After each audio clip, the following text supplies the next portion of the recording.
पुराने वक्तों की बात है, एक गांव में गरीब आदमी अपने बीवी बच्चों के साथ रहता था। वो पेशे के एतबार से मोची का काम करता था। फिर एक वक्त ऐसा आया जब इसके घर में गंदू खरीदने के भी पैसे नहीं थे। इसने अपनी बीवी से कहा कि वो गांव से हिजरत करके शहर जाना चाहता है और वहां जाकर अपनी किस्मत को आजमाना चाहता है। मोची अगले दिन शहर की तरफ रवाना हो गया। वहां इसने बाजार जाकर आवाजें लगाना शुरू कर दी, पुराने जूतों की मुरम्मत करवा लो और अपने पुराने जूते बिल्कुल नए जूतों की तरह चमका लो। पहले दिन तो इसे कोई काम ना मिला। अगले दिन वो शहर की सड़कों पर आवाजें लगाता हुआ गली गली घूम रहा था। अचानक इसे पीछे से आवाज आई। इसने मुड़कर पीछे देखा तो एक बूढ़ी औरत अपना पुराना जूता लेकर खड़ी थी। इसने मोची से कहा कि इसके जूते की मुरम्मत कर दो। इसने बुढ़िया के घर के बाएं पीढ़ी पर बैठकर इसके जूते की मुरम्मत कर दी। जब काम मुकम्मल हुआ तो बुढ़िया ने इसके मेहनत की कीमत पूछी। इसने कहा 1 सोने का सिक्का। इसने अपने थैले में पकड़ा और अगली गली में चल पड़ा। अचानक एक और खातून की आवाज़ आई। इसने उसके भी जूते मुरम्मत किए। मोची ने इसके जूते मुरम्मत करके अपना मुआवजा लेकर दूसरी जानिब चल पड़ा और कुछ दिनों के बाद उसके पास इतने पैसे जमा हो चुके थे कि वो अपने घर जा सकता था। इसने 4 सोने के सिक्के कमा लिए थे। इनमें से 2 सोने के सिक्कों से उसने एक गधा खरीदा और 2 सोने के सिक्के लेकर वो घर की तरफ चल पड़ा और अपना सामान गधे पर लाद दिया। इसे अपने रास्ते से एक जंगल से गुजरना पड़ा और वहां इससे डाकुओं का गिरोह नजर आया तो वो परेशान हो गया। मोची दानिशमंद था। इसने हिम्मत ना हारी और एक मंसूबा बनाया। इसने एक सोने का सिक्का गधे की गर्दन पर बांध दिया और चल पड़ा। डाकुओं ने इसे रोक लिया और कहा कि तुम्हारे पास जितने भी पैसे हैं वो हमें दे दो। मोची ने कहा कि भाई मैं तो गरीब इंसान हूँ, मेरे पास इस गधे के अलावा और कुछ भी नहीं है। ये सुनते ही गधा देखा और इसके गले से सोने का सिक्का जमीन पर गिर पड़ा। इस पर डाकुओं ने सरदार से पूछा कि ये सोने का सिक्का कहाँ से आया है। इसके बाद इसे मारना पीटना शुरू कर दिया।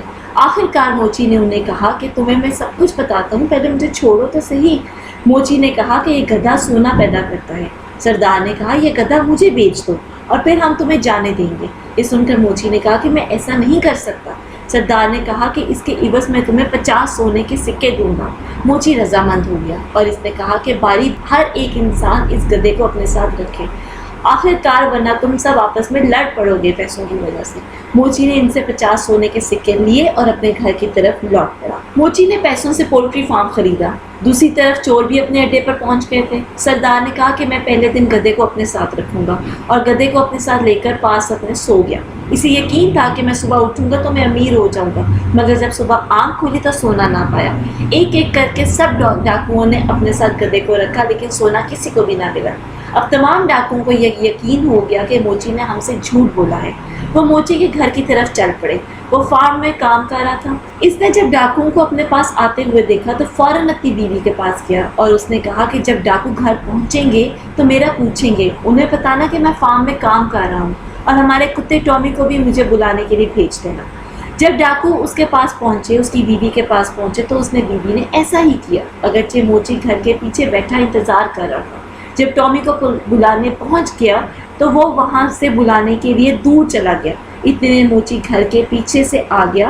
ये देखकर डाकुओं के सरदार ने पूछा कि तुम यहाँ पे हमें धोखा दे रहे हो, ये गधा सोना नहीं देता है। इस पर मोची ने कहा कि आज तक मेरे पास जितना भी माल आया है वो इसी गधे की वजह से आया है। सरदार ने कहा ये कुत्ता भी हमें बेच दो। इस पर उसने कुछ देर तो इनकार किया, लेकिन जब 40 सोने के सिक्कों की पेशकश हुई तो उसने हामी भर दी और उन्हें कुत्ता भी दे दिया। जब कुत्ता लेकर आए तो सरदार ने अपनी बीवी से कहा कि मैं बाहर जा रहा हूँ, कोई भी मुझे बुलाने के लिए आए तो टॉमी को भेज देना। मुझे बुलाने के लिए एक डाकू जब घर आया तो उसकी बीवी ने उस कुत्ते को उसे बुलाने के लिए भेज दिया। डाकू को बुलाने के लिए कुत्ता ना पहुंचा और वो अपने मालिक के घर चला गया। एक एक करके तमाम डाकुओं के साथ वो रहा, फिर भी वो अपने पुराने मालिक मोची के पास पहुंच जाता था।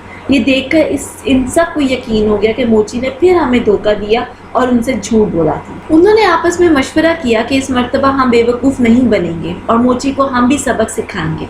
वो जब सब मोची के घर पहुंचे और उसकी झूठी दलीलों को नज़रअंदाज करके उसे सबक सिखाने के लिए उसको बोरी में बंद किया और उसे इस मंसूबे से साथ लेकर गए कि वो इस बोरी को दरिया में फेंक देंगे। रास्ते में डाकुओं ने कुछ देर आराम किया और वो बोरी छोड़कर चले गए। वहाँ पे बोरी में मौजूद मोची ने भी चीखो पुकार बुलंद कर दी। अचानक वहाँ पे एक अपना बंदा बकरियाँ चरा रहा था। वो पास से गुजरा। मोची ने कहा कि मुझे यहाँ से निकाल दो, मैं बादशाह नहीं बनना चाहता। इस पर उस बंदे ने कहा कि अगर मैं तुम्हारी जगह होता तो बादशाह बन जाता। موچی نے کہا کہ تم میری جگہ بادشاہ بن جاؤ، مجھے اس بوری سے باہر نکالو، اور وہ اس انجان بندے کو بوری میں اپنی جگہ بند کر دیا اور موچی اس کی بکریاں لے کر چرانے لگا۔ جب ڈاکو وہاں پہنچے تو بوری لے کر چل پڑے اور انہوں نے بوری کو ندی میں پھینک دیا اور وہاں سے دوسری طرف ہو لیے۔ راستے میں جب موچی ملا تو وہ حیران رہ گئے۔ انہوں نے موچی سے کہا کہ تم یہاں پہ کیسے آ گئے؟ موچی نے کہا اس ندی کے نیچے ایک سونے کی کان ہے، وہاں بہت زیادہ سونا ہے اور وہاں پہ موجود سونے کی رکھوالی کرنے والے نے مجھے باہر نکال دیا۔ سردار نے کہا کہ ہمیں بھی وہاں لے چلو اور خبردار اگر تم نے اس مرتبہ ہمیں بے وقوف بنایا۔ وہ انہیں ندی کے اس کنارے لے گیا۔ موچی نے کہا کہ اگر تمہیں سونا چاہیے تو خود کو بوری میں بند کرنا ہوگا۔ تمام ڈاکوؤں نے اپنے آپ کو بوری میں بند کیا اور موچی نے سب کو ندی میں پھینک دیا۔ اس کہانی سے ہمیں یہ سبق ملتا ہے کہ ہمیں بغیر سوچے سمجھے کسی کی بات پہ یقین نہیں کرنا چاہیے۔ سب سے پہلے دوسرے بندے کی بات کا جائزہ لینا چاہیے اور سوچنا چاہیے کہ اگر کوئی ہمیں مشورہ دے رہا ہے تو اس کے پیچھے کوئی نہ کوئی حقیقت ہے بھی یا اس کے پیچھے صرف جھوٹ ہے۔ اگر ڈاکوؤں کی طرح کوئی بھی بغیر سوچے سمجھے یقین کر لے گا تو اس کا بھی یہی حال ہوگا جیسا کہ ڈاکوؤں کا ہوا۔